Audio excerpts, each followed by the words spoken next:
श्रीलंका में आज भी रामायण से जुड़े कई ऐतिहासिक स्थल हैं जो बीते हुए रामायण काल के इतिहास की गवाही देते हैं। इस बात को तो सभी जानते हैं कि जब भगवान राम और लंकापति रावण के बीच युद्ध हुआ था, तब राम के हाथों रावण का वध हुआ और रावण के अंतिम संस्कार के लिए उसके शव को रावण के भाई विभीषण को सौंपा गया था।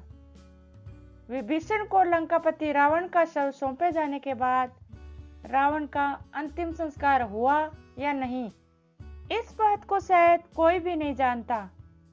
अगर हम कहें कि लंकाधिपति रावण आज भी लंका में मौजूद है, तो आप शायद इस बात पर विश्वास नहीं करेंगे, लेकिन ये हकीकत है।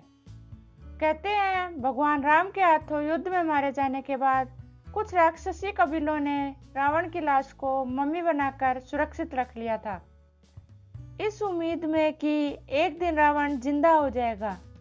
रिसर्च की माने तो आज भी रावण की मम्मी श्रीलंका के रानागिल गुफा में सुरक्षित है। इस बात को करीब 10,000 साल हो चुके हैं। आज हम आपके सामने रावण का वो राज खोलने जा रहे हैं जिसका जवाब पिछले 50 साल से खुद श्रीलंका सरकार खोज रही है। हेलो दोस्तों, स्ट्रेंज सीरियसली चैनल में आपका स्वागत है। दोस्तों, अगर आप इस चैनल पर नए हैं तो इस चैनल को सब्सक्राइब करके बेल आइकन को प्रेस करना मत भूलिएगा, ताकि जब भी मैं कोई लेटेस्ट वीडियो डालूं तो उसका नोटिफिकेशन आपको तुरंत मिल जाए। तो चलिए शुरू करते हैं। श्रीलंका के पुरातत्व विभाग ने कुछ समय पहले एक अजीबोगरीब दावा किया था। उनका दावा था कि त्रेता युग में जिस रावण को भगवान राम ने युद्ध में मार दिया था, उसकी मम्मी यहाँ आज भी मौजूद है। दरअसल ये मम्मी रागला के जंगलों में आज भी रखी हुई है। कहते हैं कि जब राम रावण युद्ध अपने अंतिम दौर पर था और रावण मारा जा चुका था, तब उसके वफादार सैनिक शव लेकर गायब हो गए थे और उन्होंने रावण की लाश को मम्मी के रूप में सुरक्षित रख लिया था।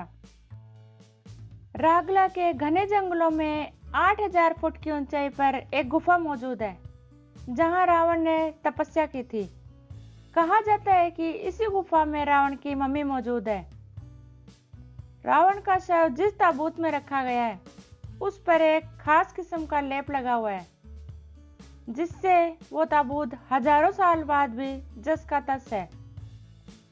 इस ताबूत की लंबाई 18 फीट और चौड़ाई 5 फीट है और कहा जाता है कि इसी ताबूत के नीचे रावण का बेशकीमती खजाना दबा हुआ है। रागला के घने जंगलों और गुफाओं में कोई नहीं जाता, क्योंकि यहाँ जंगली और खूंखार जानवरों का बसेरा है, जिसकी रखवाली खतरनाक नाग और खूंखार जंगली जानवर करते हैं।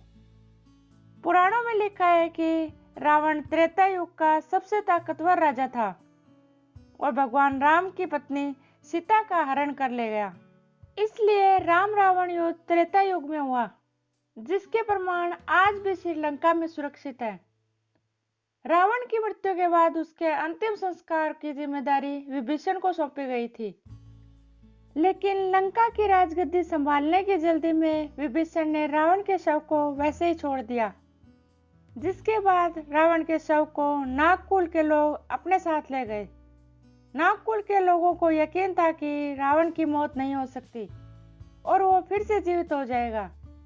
उन्होंने रावण को फिर से जीवित करने की कई बार कोशिश भी की, लेकिन उन्हें कामयाबी नहीं मिली, जिसके बाद उन्होंने रावण के शव को सुरक्षित रखने के लिए कई तरह के केमिकल्स का इस्तेमाल किया और उसे मम्मी के रूप में रख दिया। श्रीलंका के रामायण रिसर्च सेंटर और वहां के पर्यटन मंत्रालय ने मिलकर रामायण से जुड़ी ऐसी 50 जगहों को ढूंढ लिया जिनका पुरातात्विक और ऐतिहासिक महत्व है और उनका रामायण में भी जिक्र मिलता है। अब वहां की सरकार इसे पर्यटन के रूप में विकसित करने की योजना बना रही है, जिसमें भारत भी मदद कर रहा है। आज के लिए बस इतना ही। अगर आपको वीडियो पसंद आया हो तो उसे लाइक और शेयर करें, साथ ही इस चैनल को सब्सक्राइब जरूर से करें। धन्यवाद दोस्तों।